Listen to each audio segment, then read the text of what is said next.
Hi, beloveds. Did your boss offer you a promotion with a raise? If they did, don't get too excited yet. Some promotions are good and some promotions are not so good.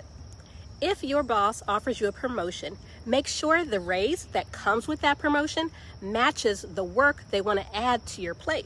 You do this by drafting your new job description with your boss. Collaborate together. Then understand how much they are willing or able to increase your salary.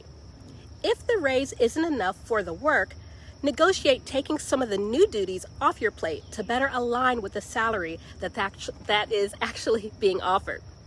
In this case, your boss will need to prioritize, and so will you. How do you know what to prioritize? I suggest prioritizing the type of work that you enjoy, prioritizing the type of work that will help you grow, and also prioritize the duties and responsibilities that directly align with helping you to qualify for your next career job opportunity. If you can't come to an agreement on a salary appropriate for your new duties, the worst case scenario might be to decline the promotion and just keep the status quo.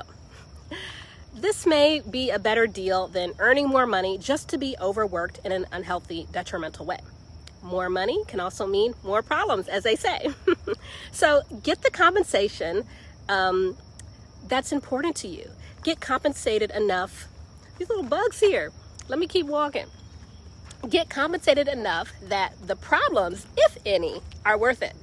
The takeaway here is not every promotion is really a promotion. All right, so go get that great career lifestyle you're looking for. Go get that promotion and make sure that you're getting a promotion that's going to work and that's meaningful and that you're compensated for. Don't overwork yourself, y'all. All right, bye-bye.